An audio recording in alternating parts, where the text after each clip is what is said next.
Hello दोस्तों, good morning. स्वागत है एक बार फिर से आप सभी का एनजेटी एजुकेशन में। दोस्तों आज है 2 जनवरी। आज की वीडियो में हम लोग बात करने वाले हैं 2 जनवरी 2023 के most important daily current affair के क्वेश्चंस के बारे में। वीडियो अगर पसंद आए तो वीडियो को लाइक और शेयर जरूर करना। चैनल पर नए आए हो चैनल को सब्सक्राइब करके बेल आइकन को प्रेस कर देना, जिससे आने वाली वीडियोज का नोटिफिकेशन आप तक पहुंचता रहे। कल का क्विकली रिविजन कर लेंगे। अभी दोस्तों लक्ष्मी सिंह को बनाया गया है उत्तर प्रदेश की पहली महिला पुलिस कमिश्नर। ये नोएडा की बनी है पुलिस कमिश्नर और यूपी की पहली महिला पुलिस कमिश्नर बनी है। और अभी ओडिशा में दुनिया का सबसे बड़ा ओपन एयर थिएटर माना जाने वाला धनु यात्रा शुरू हो चुका है। भारत की पहली अंडर वाटर मेट्रो सेवा दिसंबर 2023 से शुरू हो जाएगी। और आरटीआई जवाबदेही के मामले में सबसे खराब प्रदर्शन करने वाला राज्य तमिलनाडु रहा। सबसे बेहतर प्रदर्शन करने वाला पश्चिम बंगाल है। भारतीय कंपनी टाटा मोटर्स ने फोर्ड इंडिया के विनिर्माण संयंत्र का अधिग्रहण करने की घोषणा कर दी है। 10 जनवरी को ये कंप्लीटली एक्वायर कर लेगी। और छत्तीसगढ़ पुलिस के द्वारा चलाई गई निजात अभियान को आईएसीपी पुरस्कार 2022 से सम्मानित किया गया है। और तमिलनाडु राज्य सरकार ने नीलगिरी तहर के लिए भारत की पहली संरक्षण परियोजना शुरू की है। अभी श्रीनगर में सीआरपीएफ के जवानों के द्वारा जश्न चिल्लई कला उत्सव मनाया गया, श्रीनगर के छात्रों के साथ मिलकर के। आंध्र प्रदेश ने पाठ्य पुस्तकों में अपने कक्षा 8वीं के क्लास में फातिमा शेख जी पर एक चैप्टर ऐड किया है। फातिमा शेख ये भारत की पहली महिला मुस्लिम शिक्षिका थी। दुनिया का दूसरा सबसे लंबा केबल ब्रिज गोवा में खोला गया है, पहला चिनाब नदी पर बन रहा है। ये टॉप 10 करंट अफेयर के क्वेश्चन थे कल की वीडियो से, जिनका आपने 1 मिनट में किया क्विकली रिवीजन। अब बात करेंगे आज के दिन के करंट अफेयर की। तो पहला और मोस्ट इंपॉर्टेंट करंट अफेयर है डीआरडीओ स्थापना दिवस कब मनाया जाता है। ये दोस्तों प्रत्येक वर्ष 1 जनवरी को मनाया जाता है। डीआरडीओ के योगदान को हम लोग कैसे भूल सकते हैं। हर एक महीने में इसका कोई ना कोई एक कंट्रीब्यूशन आता है देश के लिए।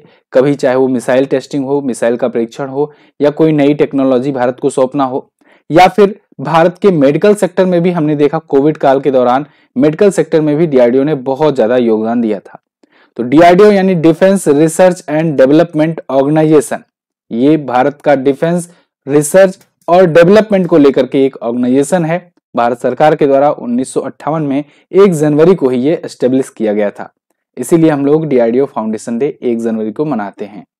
इसका हेडक्वार्टर नई दिल्ली में है और इसके वर्तमान में अध्यक्ष हैं डॉक्टर समीर वी कामत। दोस्तों डीआरडीओ के द्वारा ही जो भी आप मिसाइलों की टेस्टिंग देखते हो ना, वो डीआरडीओ के द्वारा ही बनाई जाती है। फॉर एग्जाम्पल डीआरडीओ रसिया के साथ मिलकर के ब्रह्मोस मिसाइल बना रहा है। डीआरडीओ के द्वारा ही आप देखते हो आकाश, निर्भय मिसाइल, ये सब वगैरह डीआरडीओ के द्वारा ही स्टेब्लिश करी जाती है और समय समय पर परीक्षण किया जाता रहता है। आगे बात करेंगे। हाल ही में राष्ट्रपति ने किस राज्य में प्रसाद परियोजना की आधारशिला रखी। तो दोस्तों अभी हाल ही में राष्ट्रपति द्रौपदी मुर्मू जी ने अभी तेलंगाना में और आंध्र प्रदेश में 2 प्रमुख मंदिरों को प्रसाद परियोजना के तहत जोड़ा है। यहाँ पर थोड़ा सा आप करेक्शन कर लेंगे, अगर ज्यादा बेटर रहेगा कि प्रसाद परियोजना की आधारशिला नहीं रखी, प्रसाद परियोजना में शामिल किया है। एक्चुअली में प्रसाद परियोजना ये पहले से ही चल रही है, तो इसके तहत मंदिरों को इसमें ऐड किया जाता है। मतलब अगर इस परियोजना में उस मंदिर को शामिल कर लिया गया तो उस पर्टिकुलर मंदिर को भी थोड़ा सा और एडवांस बनाया जाएगा, थोड़ा सा और पर्यटकों के लिए एक प्रकार से कहें कि अनुकूल बनाया जाएगा, जिससे पर्यटक वहां पर आराम से आ सके, जो आगंतुक पर्यटक हैं उनको सुविधाएं मिल सके। ठीक है, तो अगर अभी के टाइम पर देखा जाए तो प्रेसिडेंट ऑफ इंडिया ने प्रसाद परियोजना के तहत ये 2 जो मंदिर है, एक तो रामप्पा मंदिर है जो कि रुद्रेश्वर के नाम से भी जाना जाता है, जिसे आपने अभी 2021 में सुना था कि यूनेस्को वर्ल्ड हेरिटेज साइट में शामिल किया गया था, तेलंगाना में स्थित है। एक और मंदिर है श्रीशैलम मंदिर। श्रीशैलम मंदिर आंध्र प्रदेश में है, इसको भी इसमें शामिल किया गया है। तो शामिल हो जाने की वजह से ये विश्व स्तरीय तीर्थ स्थल बन जाता है, पर्यटक स्थल बन जाता है। ठीक है, अत्याधुनिक सुविधाएं यहाँ पर प्रदान की जाती हैं। तो प्रसाद योजना 2014-15 में ही शुरू की गई थी, उस योजना में इसे शामिल किया गया है। क्लियर। तो प्रसाद का फुल फॉर्म भी यहाँ पर आप देख लीजिए, pilgrimage rejuvenation and spiritual augmentation drive. ठीक है, तो ये है प्रसाद परियोजना। प्रसाद परियोजना इंपॉर्टेंट है, इसको आप याद रखेंगे। तो राष्ट्रपति द्रौपदी मुर्मू जी ने ये 2 मंदिर जो मैं आपको बताया हूं, तेलंगाना का रामप्पा और आंध्र प्रदेश का श्रीशैलम मंदिर, इसको इसमें शामिल किया है। चलिए तेलंगाना आया है, तेलंगाना के बारे में जान लेते हैं। तेलंगाना की राजधानी होती है हैदराबाद। इंडिया के मैप में अगर आप देखना चाहोगे तो तेलंगाना आपको यहाँ पर मिल जाएगा। आंध्र प्रदेश से ये अलग हुआ था 2 जून 2014 को, ठीक है, आंध्र प्रदेश से ये अलग हुआ था। इसके सीएम है के चंद्रशेखर राव जी और यहाँ की गवर्नर है तमिलिसाई सौंदरराजन। झीलों की बात करें तो हुसैन सागर, निजाम सागर, भद्रकाली झील यहीं पर है। नेशनल पार्क में श्रीशैलम टाइगर रिजर्व भी यहाँ पर है और कंवल वन्य अभ्यारण्य है। इसके अलावा चार मीनार, गोलकुंडा का किला, बिरला मंदिर ये हैदराबाद में और तेलंगाना में ही स्थित है। यहाँ पर जिलों की संख्या 33 है। विधानसभा में सीटें 119, लोकसभा में 17 और राज्यसभा में 7 सीटें हैं। राजकीय पशु है चीत्तीदार हिरण, राजकीय पक्षी है इंडियन रूरल और फूल है टेगेंडू। अगला, क्रिस्टियानो रोनाल्डो अब किस टीम के साथ खेलेंगे? तो दोस्तों क्रिस्टियानो रोनाल्डो सऊदी अरब की एक टीम है अल नसर, तो अल नसर की टीम से अब खेलेंगे। रिसेंटली सऊदी अरेबिया के साथ इनका डील हुआ है, समझौता हुआ है। अब ये 200 मिलियन यूरो के आसपास में पर ईयर चार्ज करने वाले हैं। 200 मिलियन यूरो पर ईयर ये चार्ज करेंगे और अब ये सऊदी अरेबिया की टीम अल नसर के साथ खेलेंगे। दोस्तों आज तक के इतिहास में ना सबसे ज्यादा ये पेमेंट है जो अल नसर इसको दे रही है। पर ईयर 173, मतलब अगर आप मोटा मोटा लगाओ, पहले तो 173 पर डील हुई थी लेकिन ये डील आगे बढ़ करके 200 पर पहुंच गई। यहाँ पर मैं आपको 173 के हिसाब से अंदाजा बता रहा हूं जो एक इमेज में ली हुई है। थोड़ा सा इंटरेस्टिंग फैक्ट है इसमें।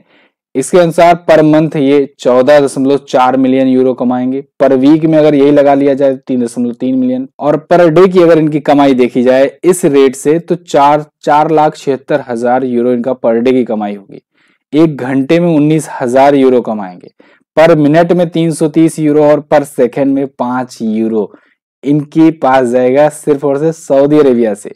मतलब अब आप इसमें जोड़ लो ब्रांड डील्स इनकी, ठीक है, बाकी सोर्सेस से जो कमाई है, इंस्टाग्राम पर जो ये पोस्ट करते हैं करोड़ों, ऐसा बताया जाता है कि 6 से 9 करोड़ के बीच में एक इंस्टाग्राम पोस्ट का ये चार्ज करते हैं, ठीक है। एक फोटो, मतलब जैसे कि हम लोगों ने डेली करंट अफेयर का एक ऑनलाइनर पोस्ट किया ना, ऐसे ही जब अगर कोई पोस्ट करेंगे तो उसका 6 करोड़ से 9 करोड़ के आसपास में चार्ज करते हैं।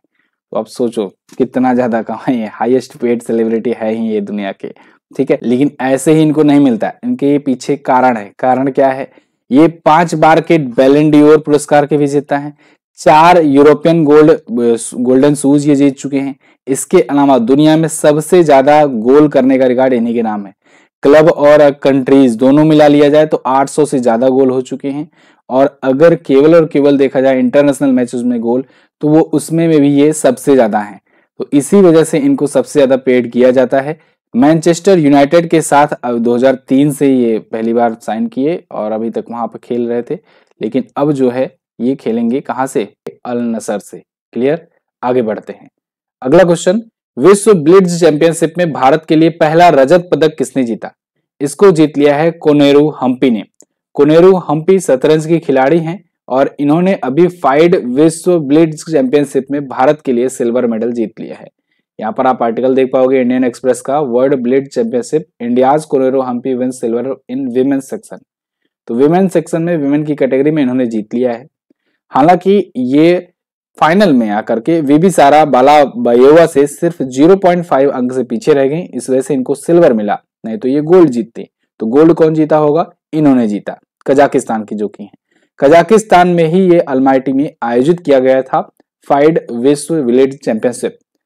तो इन्होंने चाइना की तान झोंगी को हरा करके सिल्वर मेडल जीता हुआ है कोनेरू हम्पी ने। अगला, हाल ही में ब्लूमबर्ग के अनुसार एशियाज बिजिएस्ट ड्रीम मेकर कौन है?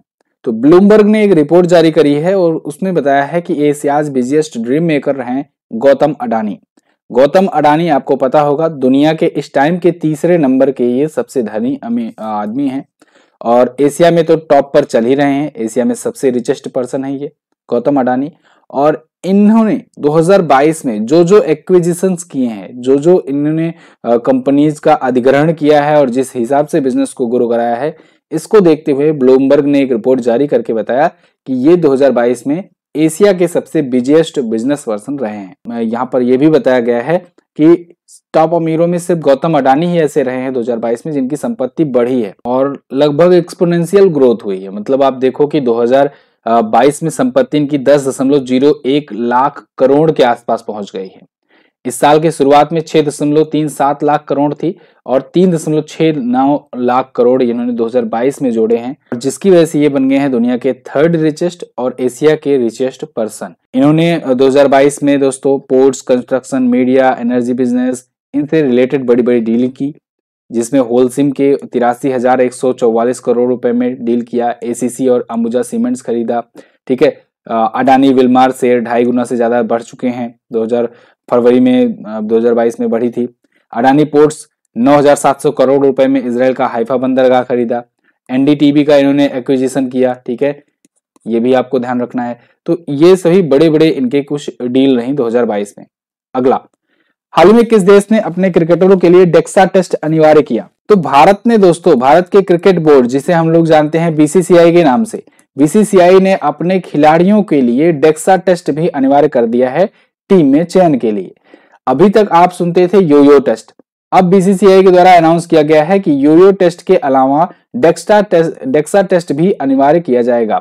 अगर कोई सिलेक्ट होता है तो उसे डेक्सा टेस्ट भी फाइनल पास करना होगा। योयो टेस्ट क्या है, डेक्सा टेस्ट क्या है, इन दोनों को समझते हैं। देखो, योयो टेस्ट जो होता है ये फिटनेस चेक करता है खिलाड़ियों की, खिलाड़ी कितना फिट है। तो उसमें देखा जाता है, दौड़ाया जाएगा कि run up between the wicket कितना होना चाहिए, आप कितनी देर में दौड़ करके लौटते हो, कैचिंग और फील्डिंग, बाकी सारी चीजें मतलब टेस्ट की जाती हैं कि आप फिट हो कि नहीं, उतना तेजी से जो रिक्वायरमेंट है मिनिमम उतना दौड़ भाग कर पाते हो कि नहीं, ये देखा जाता था। अब डेक्सा टेस्ट आया है, इसमें देखा जाएगा कि आपका स्वास्थ्य हालत ठीक है कि नहीं, मतलब आपकी हड्डी किसी प्रकार से फ्रैक्चर तो नहीं है, हड्डी मजबूत है कि नहीं है, मतलब ऐसा तो नहीं है खेलते खेलते आप गिरो और आपकी हड्डी टूट जाए, आपकी हड्डी मजबूत है कि नहीं। मुझे यहाँ पर तो सिंपैथी आ रही है युजवेंद्र चहल पर। तो फिलहाल जो भी हो, डेक्सा टेस्ट अनिवार्य होगा बीसीसीआई के लिए। ठीक है, और योयो टेस्ट भी होगा। तो BCCI board of control for cricket in India और बीसीसीआई के अब वर्तमान अध्यक्ष रोजर वेन्नी बन चुके हैं, ये भी आपको पता ही होना चाहिए। आगे बढ़ जाते हैं हम लोग। अगला, हाल ही में किस देश में कफ सिरप डाक 1 मैक्स की अत्यधिक खुराक लेने से 18 बच्चों की मौत हो गई? तो दोस्तों, उज्बेकिस्तान ने क्लेम किया है, क्लेम क्या एक प्रकार से कहें आरोप ही लगाया है इन्होंने, कि डाक 1 मैक्स की अत्यधिक खुराक लेने से 18 बच्चों की इनके यहां मृत्यु हो गई। अब विवाद क्यों उठा, यहां पर मैंने ये क्वेश्चन क्यों लिया? कारण ये है दोस्त कि डाक 1 मैक्स जो ये सिरप है, कफ सिरप है बेसिकली खांसी की, ये इंडियन कंपनी के द्वारा बनाई गई है। और इंडियन कंपनी के द्वारा बनाए जाने के पीछे का एक और कारण हो गया, इसी से और लिंक कर सकते हो आप, क्योंकि अभी कुछ दिन पहले एक और देश था गाम्बिया, गाम्बिया ने भी कुछ आरोप लगाए थे। हालांकि डब्ल्यूएचओ ने गाम्बिया के आरोप को संज्ञान में लिया और भारत को मतलब नोटिस भी दिया था कि आपकी ये कंपनी ऐसा ऐसा कर रही है, जांच भी बैठाई थी। लेकिन अंत में ये पता चला कि उस जांच में कोई ऐसा प्रॉपर प्रूफ नहीं मिला कि जिससे ये साबित हो जाए कि हाँ इसी वजह से इनकी मृत्यु हुई है। लेकिन अभी एक और देश सामने आ गया, इन्होंने भी कहा नहीं, हमारे यहाँ भी 18 बच्चों की मौत हुई है और वो भी इंडियन कंपनीज की कफ सिरप से हुई है। ध्यान रखिएगा यहाँ पर कि काम तो ये कारनामे तो इंडिया की कंपनी कर रही हैं, लेकिन राष्ट्रीय स्तर अंतरराष्ट्रीय स्तर पर छवि खराब हो रही है इंडिया की, कि भाई इंडिया की सिरप है इसकी वजह से। आपको बता दें दोस्त कि इंडिया की सिरप ही नहीं बल्कि वैक्सीन्स और भी जो भी मेडिकल इक्विपमेंट है ये दुनिया भर में भेजे जाते हैं, एक्सपोर्ट किए जाते हैं। इंडिया एक one of the largest supplier है मेडिकल इक्विपमेंट का, या कहें मोस्टली मेडिसिन का। तो ऐसी न्यूज़ आने पर छवि खराब होती है। तो इनको देखते हुए यहाँ पर अब भारत सरकार जो है, इंडियन गवर्नमेंट जो है वो इस चीज को जांच भी कर रही है, चेक भी कर रही है। ठीक है, बेसिकली हुआ क्या, डॉक 1 मैक्स जो कफ सिरप है और इसको भारत की जो कंपनी है मरीन बायोटेक, इसके द्वारा बनाया गया है। इसमें ये बताया जा रहा है कि एथिलीन ग्लाइकॉल जो होता है ये बहुत ज्यादा मात्रा में हो जाता है। एथिलीन ग्लाइकॉल ये बेसिकली मिलाया जाता है कफ सिरप में, जिससे बच्चे आसानी से पी सकें। मतलब वैसे अगर कफ सिरप देखा जाए तो कफ सिरप बनाया जाएगा तो वो बड़ी कड़वी होगी, लेकिन कफ सिरप को थोड़ा मीठा बनाने के लिए, जिससे बच्चे उसको पीना पसंद करें, मतलब आनाकानी ना करें, पी सके आराम से, इस वजह से ये एथिलीन ग्लाइकॉल मिलाया जाता है जो थोड़ा सा चिपचिपा और मीठा पदार्थ होता है, तो बच्चे आसानी से पी लेते हैं। लेकिन जब यही मात्रा थोड़ा सा ज्यादा बढ़ा दी जाए, मतलब एक निश्चित मात्रा से ज्यादा मात्रा हो जाती है, तो वो बहुत ज्यादा घातक हो जाता है और ऐसे में हो जाती है बच्चे की मृत्यु। ठीक है, तो इसी को लेकर के यहाँ पर गाम्बिया में भी एक बार आया था कि डाइएथिलीन ग्लाइकॉल और एथिलीन ग्लाइकॉल इसका जो अस्वीकार स्तर है इसकी सूचना इन्होंने दी थी, मतलब कि इसका जो लेवल है वो ज्यादा है, लेकिन बाद में ये कंफर्म नहीं हुआ कि इसी वजह से मृत्यु हुई थी। ठीक है, कोई ऐसा प्रूफ नहीं मिला। ऐसे यहाँ पर अब बता रहे हैं कि ये भी कि एथिलीन ग्लाइकॉल की मात्रा बहुत ज्यादा है। फिलहाल उज्बेकिस्तान आया है, तो मैं आपको वर्ल्ड मैप में ले चलता हूँ उज्बेकिस्तान में। तो वर्ल्ड मैप में आप देखेंगे तो ये रहा अपना प्यारा भारत। यहाँ से आप अगर ऊपर आएंगे तो ये मिडिल एशियन कंट्रीज में आप देखेंगे तो उज्बेकिस्तान दिखेगा, किर्गिस्तान दिखेगा, Tajikistan, Afghanistan, Pakistan, Turkmenistan, Kazakhstan. ठीक है, लेकिन ये जो बीच का देश है इसी से हम लोग को मतलब है उज्बेकिस्तान। उज्बेकिस्तान की जो कैपिटल होती है वो होती है ताशकंद। यहाँ पर आप देखोगे ये रहा ताशकंद। ये उज्बेकिस्तान कुछ इस प्रकार से ऐसे फैला हुआ है, ताशकंद। यहीं पर नीचे आपको दिख जाएगा समरकंद। समरकंद में अभी एक समिट हुई थी, क्या आप कमेंट करके बता सकते हैं? चलिए मैं ही बता देता हूं। एससीओ की समिट हुई थी, संघाई कोऑपरेशन ऑर्गेनाइजेशन की। अगली बार या कहें कि इस साल 2023 में भारत इसकी मेजबानी करने वाला है। ठीक है, तो ताशकंद जो है ये इसकी कैपिटल है। और ताशकंद 1966 में क्या हुआ था आप सबको पता है, हमने एक अपना प्राइम मिनिस्टर खोया था। उज्बेकिस्तान की करेंसी होती है उज्बेकिस्तानी सोम, और यहाँ के वर्तमान में प्रेसिडेंट हैं शौकत मिर्जियोयेव। कौन है? Shavkat Mirziyoyev. क्लियर?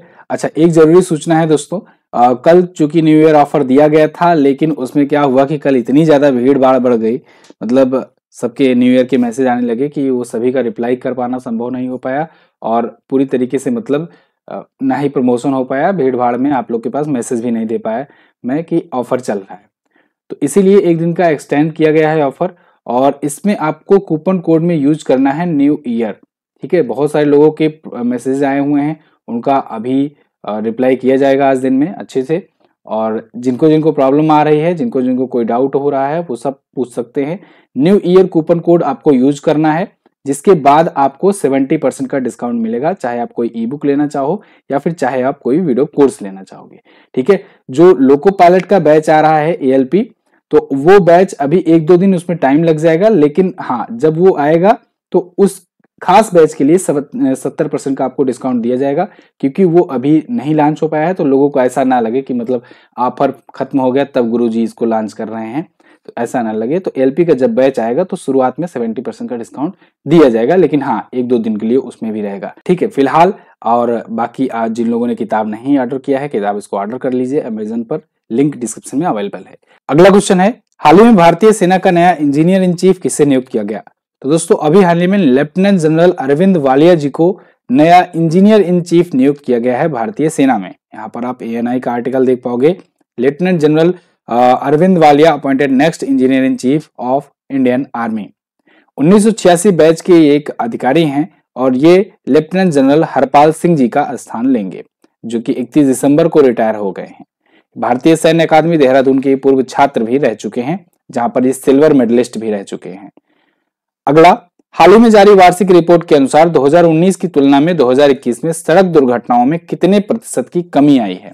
अभी ministry of road transport and highways के द्वारा एक रिपोर्ट जारी की गई, जो कि इनकी ईयरली रिपोर्ट होती है, एनुअल रिपोर्ट होती है। इसमें बताया गया कि 2019 की तुलना में 2021 में सड़क दुर्घटनाओं में 8.1% की कमी आई हुई है। 8.1% जो है ये रोड एक्सीडेंट डिक्रीज हुए हैं। लेकिन एक चीज यहां पर डराने वाली है, मरने वालों की संख्या में 1.9% की वृद्धि हुई है। यानी रोड एक्सीडेंट तो कम हुए हैं, लेकिन डेथ रेशियो बढ़ा हुआ है। मतलब जो भिड़े हैं वो कायदे से भिड़े हैं। ओके, तो सड़क परिवहन और राजमार्ग मंत्री हैं नितिन जयराम गडकरी जी, और इन्हीं के मंत्रालय के द्वारा भारत में सड़क दुर्घटनाएं 2021 नाम की रिपोर्ट जारी की गई है। अगला, हाल ही में मंगदेच्छू जल विद्युत परियोजना किस देश को सौंपी गई? तो दोस्तों अभी हाल ही में भारत ने भूटान को मंगदेच्छू जल विद्युत परियोजना सौंप दी है। देखो, भूटान में ही ये परियोजना बनाई गई है। 720 मेगावाट की ये मंगदेच्छू हाइड्रो प्रोजेक्ट है, इंडिया के द्वारा बनाई गई है। अब इंडिया के द्वारा बनाई गई, कुछ सालों तक इंडिया के द्वारा ऑपरेट की गई, लेकिन अब इसको फाइनली भूटान की DGPC कंपनी जो है उसको हैंडओवर कर दी गई है। अब आप संभालो यहां से, अब आप चलाओ। ठीक है, इस परियोजना का उद्घाटन प्राइम मिनिस्टर नरेंद्र मोदी और भूटान के प्राइम मिनिस्टर लोटे शेरिंग ने 2019 में किया हुआ था। तो अब DGPC यानी कि भूटान की ड्रुक ग्रीन पावर कॉर्पोरेशन है, उसको इसे सौंप दिया गया है। भूटान में भारत के राजदूत हैं सुधाकर दलेला, ये भी वहां पर मौजूद थे, तो इन्होंने पूरा कागजी कार्रवाई कंप्लीट करवाया, ये ध्यान रखिएगा। ये परियोजना इतनी इंपॉर्टेंट क्यों है? इंपॉर्टेंट इसलिए है क्योंकि भारत ने एक तो दूसरे देश में जाकर के कोई परियोजना बनाई, दूसरी लंदन के इंस्टीट्यूट ऑफ सिविल इंजीनियर्स के द्वारा इस परियोजना को ब्रुनेल मेडल मिल चुका है, तो इस वजह से हो जाती है सबसे खास ये जरूरत इंपॉर्टेंट। ठीक है, ब्रुनेल मेडल जीती हुई है 2020 का, तो ये परियोजना इंपॉर्टेंट है आपके एग्जाम के प्रोस्पेक्टिव से। फिलहाल ये तो थे आज के दिन के टॉप 10 करंट अफेयर के क्वेश्चंस। आई होप मैंने सभी के सभी क्वेश्चन आपको समझाने का और याद करवाने का कोशिश किया हुआ है। देखिए, मैं रटवा नहीं सकता हूं लेकिन समझा सकता हूं, तो आप लोग को अगर ये समझ में आता हो, समझते समझते याद हो जाता हो, तो प्लीज कमेंट करके जरूर बताया करो और लाइक और शेयर जरूर कर दिया करो वीडियो। आप लोग लाइक और शेयर करोगे तभी वीडियो ज्यादा से ज्यादा लोगों तक पहुंचेगी, तो आप लोग लाइक और शेयर जरूर कर दिया करो। लास्ट डे मैंने आपसे क्वेश्चन पूछा था, इजराइल की संसद का क्या नाम है? The Knesset. भारतीय संविधान के किस अनुच्छेद में चुनाव आयोग का वर्णन किया जाता है? अनुच्छेद 324 में। ये दोनों ही क्वेश्चंस इंपॉर्टेंट थे, इसके बहुत सारे लोगों ने डिटेल में आंसर किया। आज आपको बताना है भारत की पहली रामसर साइट कौन सी थी। इसके अलावा राइट टू एक्ट यानी आरटीआई अधिनियम कब लागू किया गया था? दोनों ही अच्छे क्वेश्चन है, इसके बारे में भी जो भी पता होगा डिटेल में जरूर आंसर करना। वीडियो की डिटेल पीडीएफ और अगर क्विज चाहिए तो आप एमजीटी ऐप का रुख कर सकते हैं, वहीं पर आपको डेली का डेली मिल जाएगा, मंथली वगैरह भी आपको यहाँ पर मिल जाएगा और बहुत सारी चीजें मिलेंगी। चलिए मिलते हैं दोस्तों अगले दिन की वीडियो में, तब तक के लिए नमस्कार, जय हिंद, वंदे मातरम।